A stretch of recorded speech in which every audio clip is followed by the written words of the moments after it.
নমস্কার বন্ধুরা, তোমরা সকলেই জানো শেখ হাসিনা সরকারের পতনের প্রায় 1 মাস হয়ে গিয়েছে এবং তার পরিবর্তে বাংলাদেশে একটি নতুন সরকার গঠিত হয়েছে। এই নতুন সরকারের মধ্যে বিএনপির লোক রয়েছে, অর্থাৎ বাংলাদেশি ন্যাশনাল পার্টি, যেটা একটা বিগেস্ট পলিটিক্যাল পার্টি, তার লোক রয়েছে। একই সাথে জামাতে ইসলামীর লোক রয়েছে এবং বাংলাদেশে অন্যান্য সংগঠনের লোক রয়েছে। ইতিমধ্যেই খবর শোনা যাচ্ছে বাংলাদেশে জামাতে ইসলামী পাকিস্তানের আইএসআই এর সঙ্গে মিলিত হয়ে ভারতের বিরুদ্ধে একটি গভীর ষড়যন্ত্রের জন্ম দিয়েছে। তোমরা অনেকেই রিসেন্টলি ফেসবুকে দেখতে পারবে বাংলাদেশের যে মিডিয়ারা আছে বা বাংলাদেশের যে বিভিন্ন গ্রুপগুলো রয়েছে বা বাংলাদেশের যে বিভিন্ন পেজগুলো রয়েছে, তারা একটি নতুন ম্যাপ তৈরি করছে। সেই ম্যাপের মধ্যে দেখাচ্ছে ভারতের পশ্চিমবঙ্গ, ভারতের ত্রিপুরা এবং ভারতের অন্যান্য ক্ষেত্র নিয়ে তারা একটা নতুন দেশ গঠন করেছে এবং তারা বলছে এই দেশটা, ভারতের যে অঞ্চলগুলো আছে, তারা আগামী কিছু বছরের মধ্যে এগুলো তারা দখল করবে এবং দখল করে বৃহৎ একটা বাংলা স্থান নামে একটা বড় একটা দেশ তৈরি করবে। তোমাদের অনেকের মনে হতে পারে এটা কি কোনোদিনও পসিবল? ভারত এত বড় শক্তি, বাংলাদেশ কি করতে পারে? অবশ্যই এটা সঠিক। বাংলাদেশ মিলিটারির দিক থেকে কোনোদিনও আমাদের কিছুই করতে পারবে না, আমাদের একটা কেসও তারা নড়াতে পারবে না। তোমরাও জানো, আমরাও জানি আমাদের মিলিটারি অনেক বেশি শক্তিশালী, কিন্তু তাদের যে প্ল্যান রয়েছে সেই প্ল্যানটাও কিন্তু তারা অলরেডি শুরু করে দিয়েছে। তারা আজ থেকে 20 বছর আগে, বলতে পারো 2000 সালের যে দশকটা ছিল, সেই সময়টাতে ভারতের বিরুদ্ধে একটি কুখ্যাত ষড়যন্ত্র করেছিল। তার নাম ছিল অপারেশন পিনকোড। এই অপারেশন পিনকোড তারা পুনরায় ভারতের বিরুদ্ধে চালু করে দিয়েছে।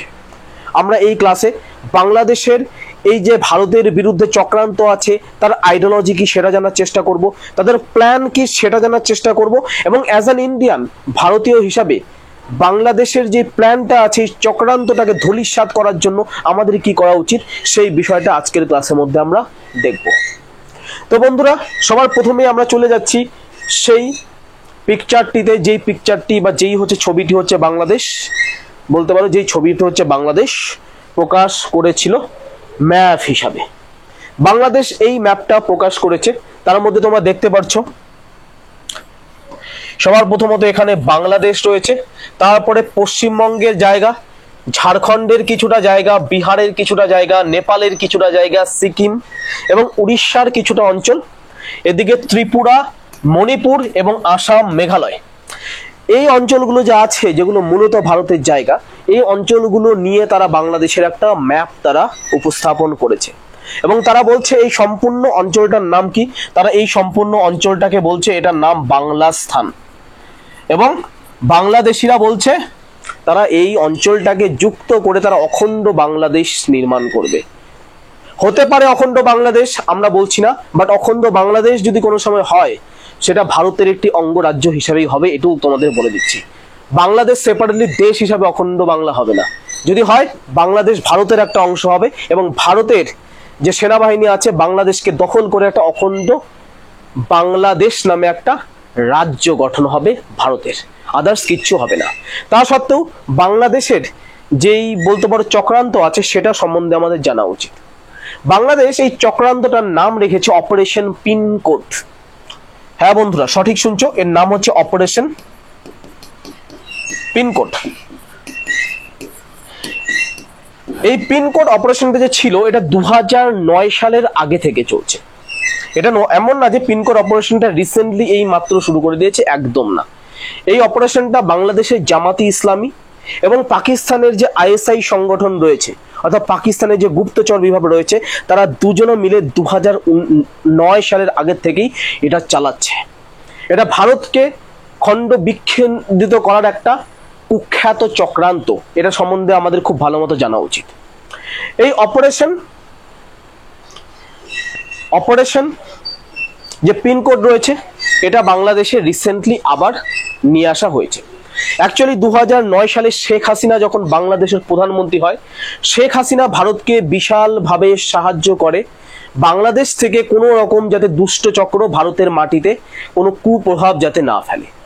শেখ হাসিনা সেই সময় বাংলাদেশের যত জঙ্গি সংগঠন ছিল, টেররিস্ট অর্গানাইজেশন ছিল, সবগুলোকে ব্যান করে দেয়। যত বড় বড় জঙ্গি আছে সবগুলোকে জেলের মধ্যে পুরে রেখে দেয়। কিন্তু রিসেন্টলি শেখ হাসিনার সরকারের পতনের পরেই আমরা দেখতে পাচ্ছি বাংলাদেশের জেল থেকে সেই কুখ্যাত অপরাধীরা বা কুখ্যাত সেই সন্ত্রাসী যারা রয়েছে তারা পালিয়ে গিয়েছে এবং তারা পালিয়ে গিয়ে ভারতের বিরুদ্ধে সেই চক্রান্ত আবার খুলে দিয়েছে।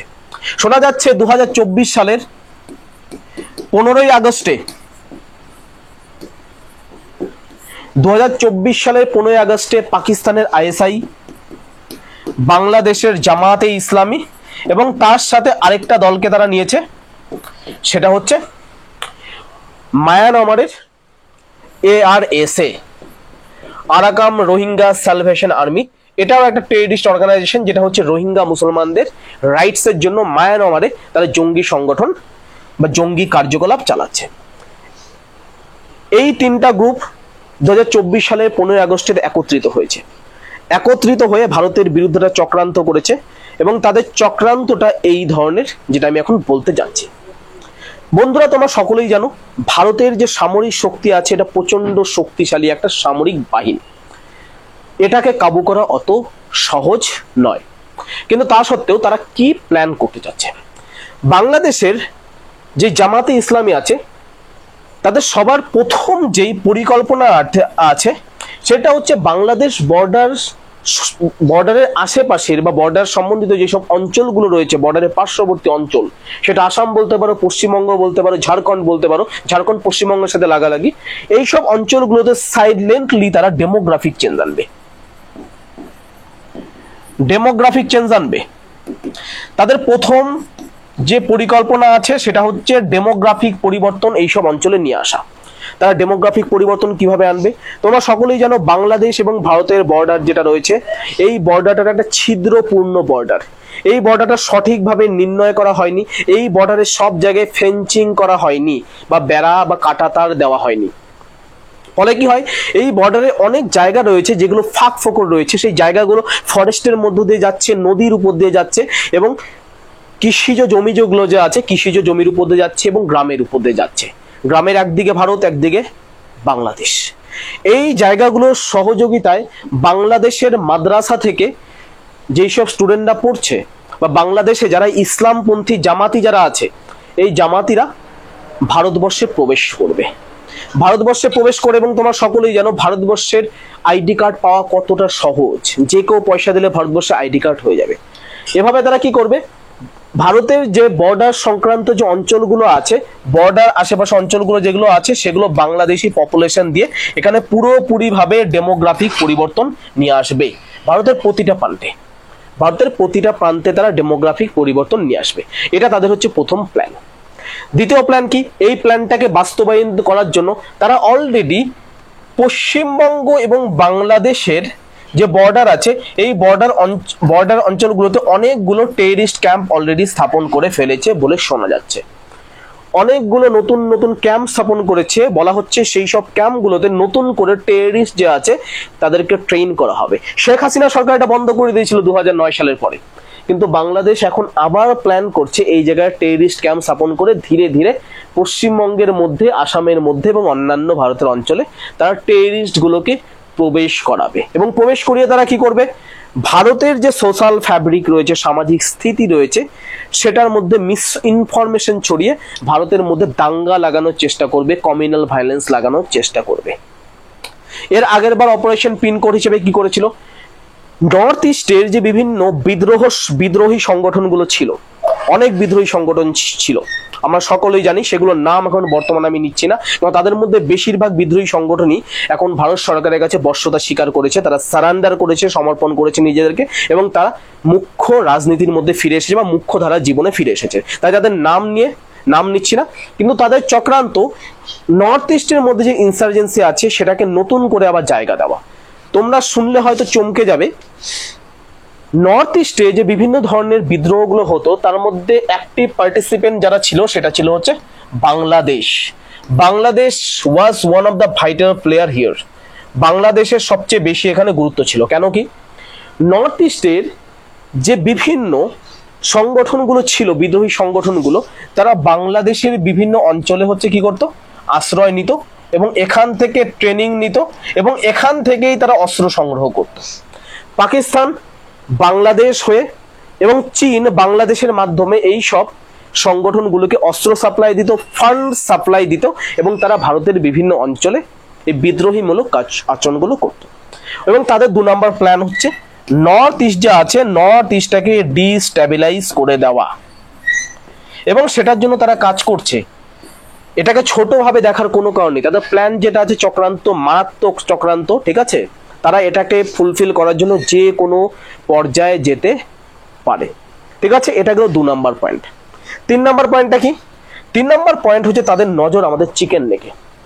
তোমরা চিকেন নেক সবাই জানো। চিকেন নেক যে আছে, চিকেন নেককে বলা হয় শিলিগুড়ি করিডর, ঠিক আছে, শিলিগুড়ি করিডর। এই যে অঞ্চলটা আছে, এই অঞ্চলটাকে আমরা বলি হচ্ছে চিকেন নেক বা শিলিগুড়ি করিডর। এই যে টোটাল অঞ্চলটা আছে এটাকে বলি হচ্ছে আমরা চিকেন নেক বা শিলিগুড়ি করিডর, হচ্ছে এই অঞ্চলটাকে বলা হয়। এই অঞ্চলটা কোথায়? এটা হচ্ছে পশ্চিমবঙ্গের যে দার্জিলিং ডিস্ট্রিক্ট রয়েছে, দার্জিলিং ডিস্ট্রিক্টের একটা অঞ্চল। এই অঞ্চলটা আমাদের সামরিক দিক থেকে খুবই গুরুত্বপূর্ণ। এই অঞ্চলের একদিকে রয়েছে হচ্ছে বাংলাদেশ, একদিকে রয়েছে বাংলাদেশের ইন্টারন্যাশনাল বাউন্ডারি, এবং আরেক দিকে রয়েছে নেপাল। এবং ভারত ও নেপালের মাঝখানে এটা কয়েক কিলোমিটারের একটা রাস্তা মাত্র, বা কয়েক কিলোমিটার সংকীর্ণ একটা জায়গা। বাংলাদেশের কথা, বাংলাদেশের সবচেয়ে বড় প্ল্যান হচ্ছে এই চিকেন নেকের যে অঞ্চলটা আছে, স্পেসিফিক্যালি পশ্চিমবঙ্গে যে মালদা রয়েছে, এই জায়গা থেকে শুরু করে তারা হিউজ পরিমাণে একটা ডেমোগ্রাফিক পরিবর্তন আনতে চাচ্ছে। ডেমোগ্রাফিক পরিবর্তন। তো বাংলাদেশে যে জামাতি ইসলামী লোকজন যারা রয়েছে, তারা একটা স্পেসিফিক প্ল্যান নিয়ে, তারা একটা স্পেসিফিক পরিকল্পনা নিয়ে মালদা এবং চিকেন করিডোরের আশেপাশের অঞ্চলগুলোতে হচ্ছে পপুলেশন বাড়িয়ে দেবে, এবং এমন একটা পপুলেশন তৈরি করবে যেই পপুলেশনটা ভারত বিরোধী দত্ত হবে, এবং এই পপুলেশনটার সহযোগিতায় তারা চিকেন নেকটাকে সম্পূর্ণরূপে আটকে দেবে। আটকে দিয়ে সম্পূর্ণ উত্তর পূর্ব ভারতকে ভারত থেকে আলাদা করে দিয়ে তারপর উত্তর পূর্ব ভারতে তারা কবজা করা শুরু করবে। এটা বাংলাদেশের সেই গভীর চক্রান্তের একটা অংশ। এখন প্রশ্ন, বাংলাদেশ তো চক্রান্ত করবে বুঝতে পারলাম, এদের দৌড় কতটা আছে? এদের কি সম্ভব? এরা কি কোনোভাবেও সম্ভব যে আমাদের এখানে এমন কিছু করতে পারবে? এক্স্যাক্টলি এরা এমন কিচ্ছু করতে পারবে না, বাট এরা এটা করার জন্য চেষ্টা করবে। সেই চেষ্টাটাকে আমাদের প্রতিহত করার চেষ্টা করতে হবে। কিভাবে চেষ্টা করবে? সবার প্রথমত তোমাদের যেটা বললাম, ইনফিল্ট্রেশন যেটা আছে, that is very easy in India. Infiltration করাবে, যার ফলে হচ্ছে ডেমোগ্রাফিক বা জনসংখ্যার যে পরিবর্তন আসবে, জনসংখ্যার পরিবর্তনকে ত্বরান্বিত করবে। ইনফিল্ট্রেশন অবশ্যই তারা করানোর চেষ্টা করবে। আমাদের ভারতের মধ্যে হিন্দু মুসলিম ভায়োলেন্স তৈরি করার চেষ্টা করবে। হিন্দু মুসলিম দাঙ্গা লাগানোর চেষ্টা করবে। এই দাঙ্গা লাগানোর জন্য তারা কি করতে পারে? তারা হচ্ছে এখানে বিভিন্ন ধরনের পন্থা অ্যাপ্লাই করতে পারে, ঠিক আছে, বিভিন্ন ধরনের এনি কাইন্ড অফ পন্থা অ্যাপ্লাই করতে পারে। তো হিন্দু মুসলিম দাঙ্গা লাগানোর মাধ্যমে কি করবে? যখন দাঙ্গা লেগে যাবে, দাঙ্গা লাগানোর পরে কিছু কিছু যুবক যারা রয়েছে, যারা খুব তাড়াতাড়ি মোটিভেট হতে পারে বা যারা খুব তাড়াতাড়ি প্রভাবিত হতে পারে, এদেরকে তারা চেষ্টা করবে র্যাডিক্যালাইজ করা, এবং ভারতের নাগরিকদের ভারতের বিরুদ্ধে অস্ত্র তোলানোর জন্য চেষ্টা করতে পারে। এদের পরিকল্পনার একটা অংশ, ঠিক আছে। তারা এই জিনিসটা করতে পারে, এবং একইভাবে যেটা বললাম, নর্থ ইস্টের যে ইনসার্জেন্সি আছে সেটাকে, নর্থ ইস্টকে ডিস্টেবিলাইজ করার চেষ্টা করতে পারে। তো এটার জন্য আমাদের কি করতে হবে? As an Indian, what we can do? ভারতের যেই প্রান্তে বা পশ্চিমবঙ্গের যেই প্রান্তে তোমার আশেপাশে তুমি যদি দেখো যে বাংলাদেশ থেকে কেউ এসে বসবাস করছে, ইমিডিয়েটলি খবর দাও, ঠিক আছে। স্পেসিফিক্যালি তোমার যদি মনে হয় বাংলাদেশের জামাতের লোকজন কেউ আশেপাশে এসে বসবাস করছে, ইমিডিয়েটলি প্রশাসনকে খবর দাও। যেরকম দেখা যাচ্ছে সে বাংলাদেশ থেকে এসেছে, এখানে এসে বহুদিন ধরে থেকে যাচ্ছে। এটা আমাদের প্রথম স্টেপ হবে। নাগরিক হিসাবে it is our duty to protect our land at any cost. নিজের হাতে কোনোভাবে আইন তুলে নেওয়া যাবে না, প্রশাসনের সহযোগিতা নেয় এবং তাদের প্রশাসনের হাতে তাদের তুলে দাও। এইভাবে কি হবে? ইনফিল্ট্রেশন যেটা আছে সেটা আটকাতে হবে। আমাদের সবার প্রথম মূল ব্যাপার যেটা আছে সেটা হচ্ছে ইনফিল্ট্রেশন আমাদের আটকাতে হবে। এটা যদি আটকাও, এবং একইভাবে বাংলাদেশিরা বিভিন্ন ধরনের প্রোপাগান্ডা ছড়ানোর চেষ্টা করবে। তারা প্রোপাগান্ডা ছড়ানোর চেষ্টা করবে ভারতের মুসলমানরা খুব কষ্টে আছে, ঠিক আছে। পশ্চিমবঙ্গের হিন্দু যারা আছে তাদেরকে বলবে তোরা হচ্ছে ভারতবর্ষের second class third class citizen.